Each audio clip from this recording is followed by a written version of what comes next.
Assalamualaikum warahmatullahi wabarakatuh.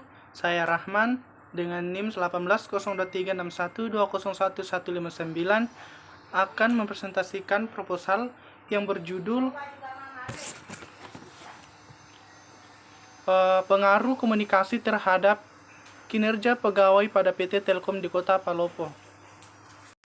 Latar belakang: manusia di dalam kehidupan harus berkomunikasi, artinya memerlukan orang lain dengan membutuhkan kelompok atau masyarakat untuk saling berinteraksi. Hal ini merupakan suatu hakikat bahwa sebagian besar pribadi manusia terbentuk dari hasil integrasi sosial dengan sesamanya.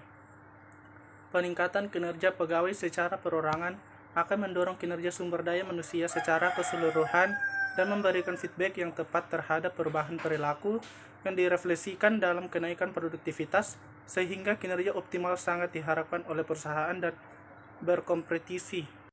Rumusan masalah dan tujuan. Berdasarkan latar belakang masalah yang telah dikemukakan, maka rumusan masalah dalam penelitian ini adalah bagaimana pengaruh komunikasi terhadap kinerja pegawai pada PT Telkom di Kota Palopo. Tujuan dari penelitian ini adalah untuk mengetahui pengaruh komunikasi terhadap kinerja pegawai pada PT Telkom di Kota Palopo. Kerangka pikir. Menurut Muhammad Usman, komunikasi terdapat 5 bagian. Yang pertama, keterbukaan, kedua, empati, ketiga, dukungan, keempat, rasa positif, dan kelima, kesamaan. Dan menurut Wirawan, kinerja pegawai terdiri dari 5 bagian. Yang pertama, kuantitas hasil kerja, kedua, kualitas hasil kerja, ketiga, efisiensi, 4, disiplin kerja, 5, ketelitian. Selanjutnya, hipotesis.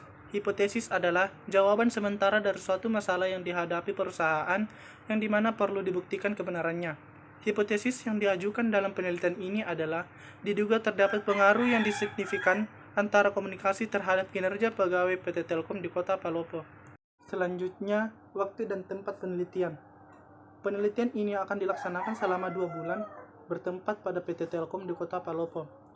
Ada juga metode pengumpulan data. Yang pertama, observasi, kedua, wawancara, ketiga, angket. Ada juga jenis sumber data.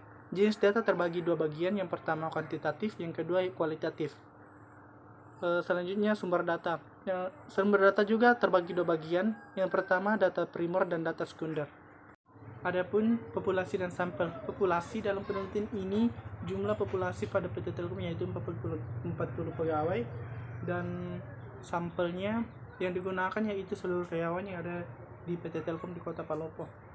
Adapun teknik analisis data, yang pertama analisis deskriptif, yang kedua uji validitas, yang ketiga uji realitas, keempat analisis regresi sederhana. Baik, itulah tadi hasil presentasi saya. Selanjutnya saya akan menjawab pertanyaan. Baiklah, pertanyaan pertama yaitu jelaskan apa yang melatar belakangi sehingga Anda mengangkat judul tersebut. Jawaban saya karena jika kurangnya komunikasi antar karyawan dapat mempengaruhi kurangnya kinerja terhadap sesama karyawan. Maka dari itu saya mengangkat judul ini agar bisa mereferensi atau menambah wawasan setiap karyawan, terkhusus pada PT Telkom di Kota Palopo. Pertanyaan kedua. Variabelnya berapa? Jelaskan variabel X dan Y yang mana. Jika ada X dan Y, indikator dari tiap variabel, coba jelaskan. Jawabannya yaitu di judul saya itu terdapat 2 variabel. Variabel X-nya itu komunikasi dan variabel Y-nya itu kinerja pegawai. Indikator komunikasinya itu yang pertama keterbukaan, kedua empati, ketiga dukungan, keempat kepositifan, dan kelima kesamaan.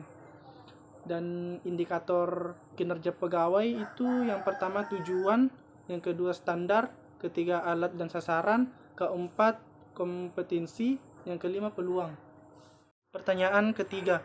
Dari beberapa teknik metode pengumpulan data Anda, metode mana sebagai metode pengumpulan data utama? Jawaban saya, metode pengumpulan data menurut saya adalah angket atau kuesioner. Pertanyaan keempat. Berapa jumlah populasi Anda? Sampel berapa? Dasar penarikan sampelnya apa? Dan teknik samplingnya pakai apa? Jawaban saya itu yang pertama, seluruh karyawan pada PT Telkom di Kota Palopo. Terus sampel pada penelitian ini sebanyak 40 karyawan pada PT Telkom di Kota Palopo. Yang selanjutnya, dasar penerikan sampel yang digunakan keterbatasan dana dan tenaga waktu. Terus teknik sampling yang digunakan yaitu metode sampling jenuh, di mana semua populasi dijadikan sampul. Pertanyaan terakhir atau kelima, untuk menjawab hipotesis analisis apa yang Anda gunakan? Jawaban saya, untuk menjawab hipotesis analisis yang saya gunakan yaitu analisis deskriptif, di mana saya akan melakukan pengelompokan data dan membuat tabulasi.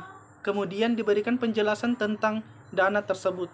Baik, itulah tadi hasil presentasi saya dan jawaban saya. Bila ada kata salah mohon dimaafkan. Wabillahi wal taufiq wal hidayah. Wassalamualaikum warahmatullahi wabarakatuh.